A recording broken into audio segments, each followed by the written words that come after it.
Terry and his friends were on their way back to the Chinese river village of Lachio when from a distance they saw smoke. It proved to be the little orphanage, a place run by a Mrs. Finch.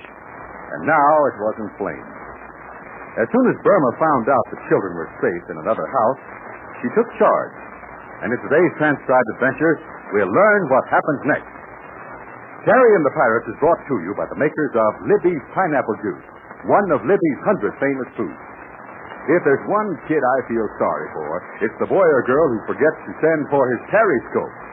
Why, when I think what that kid's missing, all the thrills and fun, it's enough to make me really feel bad. You see, this periscope is something mighty special. It shows you how to work a secret Chinese code and the Morse code, too, and how to flash messages at night.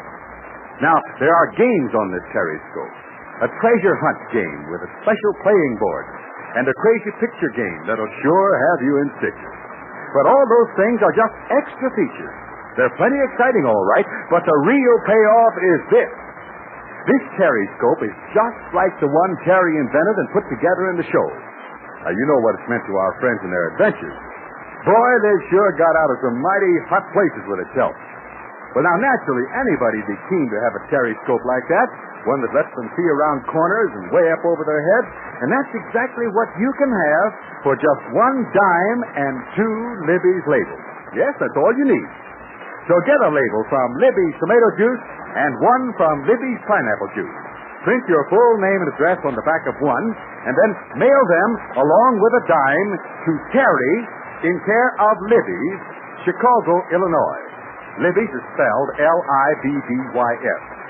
You know, I wouldn't be surprised if those labels you need were in your house already. So go look right after the show and see if your mother has a can of Libby's tomato juice and one of Libby's pineapple juice. Mail your labels and $10 with your full name and address to Terry in care of Libby's, Chicago, Illinois. And now, Terry and the Pirates. It is early evening in the almost deserted little Chinese village that sprawls between the Burma Road on one side and the muddy yellow river on the other. We are in a rambling frame house not far from the shop. In one room are the Chinese orphan children, now asleep on boxes and makeshift bunks. Everything is piled helter-skelter throughout the house as we join Burma and Pat Ryan. Look beautiful. I don't mind playing piano mover for you, but make up your mind where you want this crate. Can't stand here holding it all night. Now, let me see. I think we better take it into the front room. Okay. Oh, no, wait. I think we better carry it into the room where the children are. What do you mean, we? I'm holding 500 pounds in a big wooden box, and you say we. I know. We'll carry it into the back room where we do the cooking. I'm glad we made up our minds. Lead the way, and remember, after this, I'm not Big Scoop. Walk this way, Pat. If I could walk that way, I wouldn't be carrying this box. Now, where do you want this thing dropped? Now, let's see. Over here by the window. Oh, no. No, that'd be awkward. No, you better put it over here by the woodshed door. Okay. Or do you think it would fit into that far corner?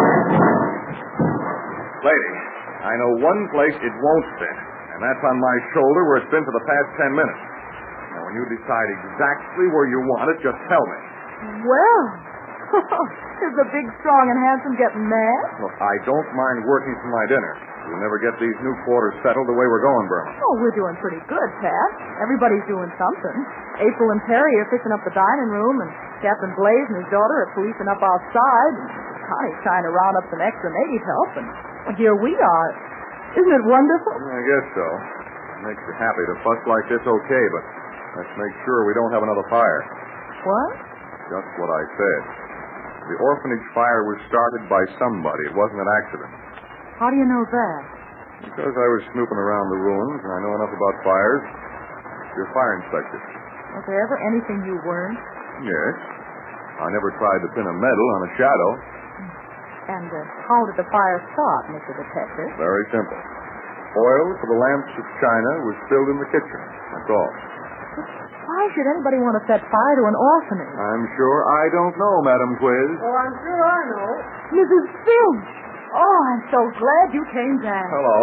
Oh, Come on into your new headquarters for Chinese orphans. We've been trying to manage as best we could until you returned. And you've been doing very well, too, with all the help you have.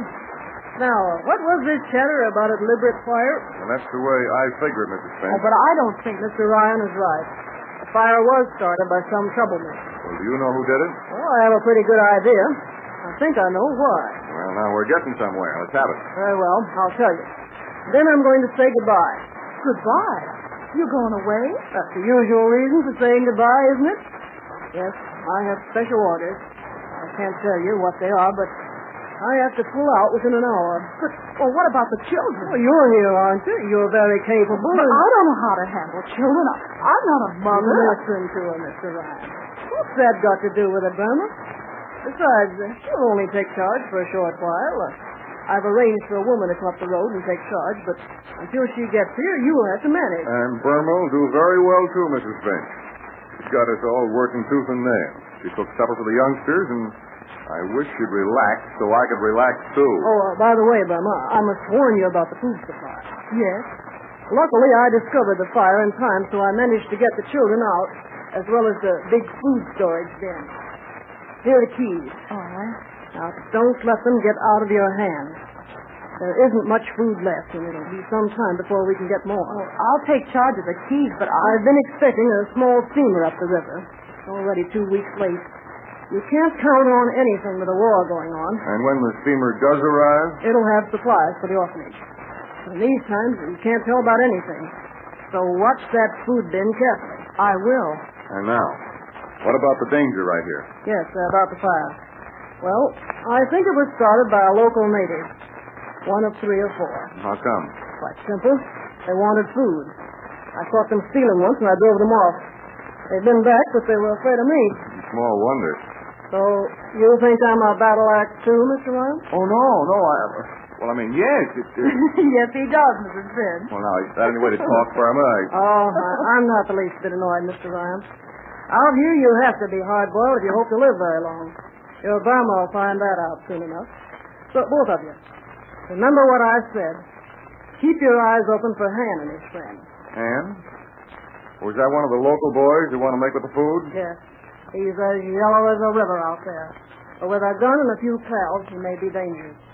I'm almost sure he started the fire. So look sharp. I will, Mrs. Finch. And now, goodbye. Good luck to you both. Oh, thank you. No, don't go to the door with me. Just keep busy. I'll have somebody come and take charge in a few days. Meanwhile, you're in command, Burma. Your decisions are final. Again, heads up. Well, goodbye, Mrs. Finch. And good luck to you, too. Well, this is a spot. Look me over. Generalissimo in charge of orphans. Sergeant Ryan reporting. We'll help you out, General. What's the orders? Well, General Order number 1 is guard the food supplies. Right. Well, let's not throw a scare into the others. It's getting late. It's time they turned in. I think I'll sit up and guard the food. You can't sit up all night, Burma. Oh, I'm not a bit sleepy.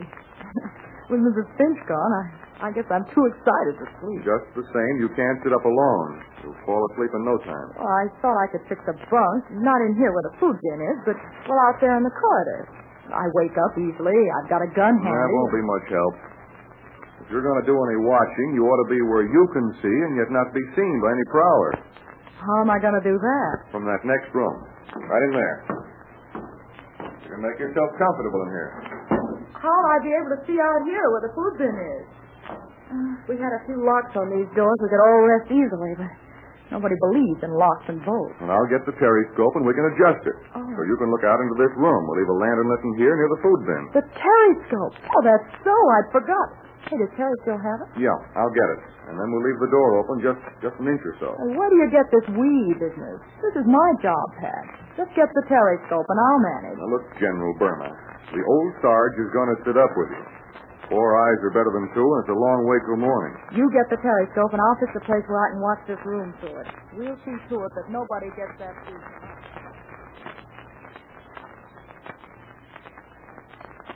What time is it, Pat? About 7:30. A fine watcher you are, you big sleeping giant. So I can't keep my eyes open, huh? Hey, not so loud. Hey, wait. I thought I heard. I'll take a look through the periscope and Yeah, we have company.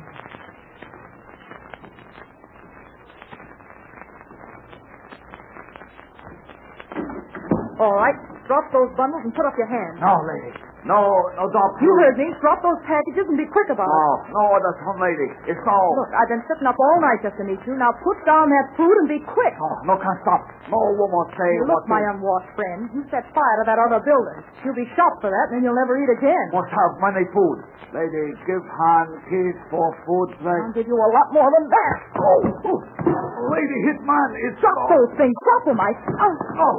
Oh, lady. My whole tongue boy.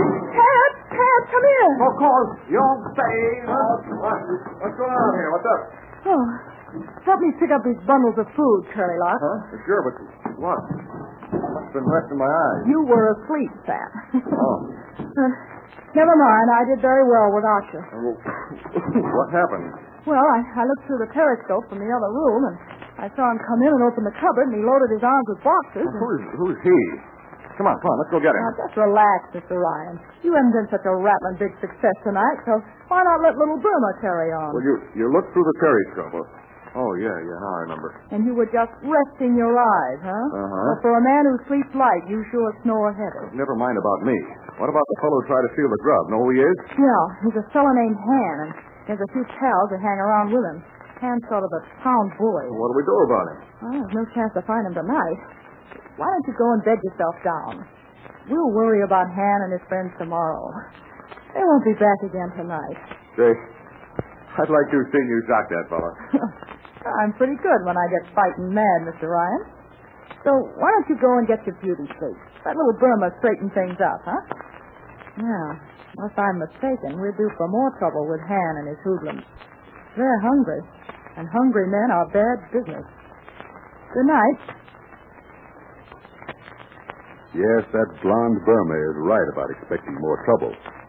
But she seems to have a good stock in either hand, which is a bit of a surprise, huh? Well, in just a moment, I'll tell you what's brewing for tomorrow. Well, kids, any boy or girl who listens to this show sure ought to have a periscope. But, says you, can any boy or girl get a periscope? And the answer is yes. You yourself can have a periscope exactly like the one they're using in the show. It lets you look around corners, see way up over your head, shows you what's going on behind you. Nobody can put anything over on you when you've got a periscope. And boy, is it a wonder to help you see at parades and ball games and any place where there's a crowd. And say, this periscope is the keenest looking thing. It's got a picture of Burma and Pat and other friends on it and our great big Chinese dragon, too. But look, are only an extra. It's what the periscope does that's so exciting. Why, you can send 3 kinds of secret messages with it. You can play new games with it, too. Now, to get a periscope, you need a label from Libby's tomato juice and one from Libby's pineapple juice. Print your full name and address on the back of one label, and then send them with your dime to Terry in care of Libby's, Chicago, Illinois. Don't put it off, kids. Send right now for your thrilling periscope. Well, that periscope came in handy during this transcribed adventure, but it will be even more important later on. So tomorrow we'll see what happens when April Kane runs into trouble. Now remember, the Chinese orphans will have to be looked after, too. So tune in, sure,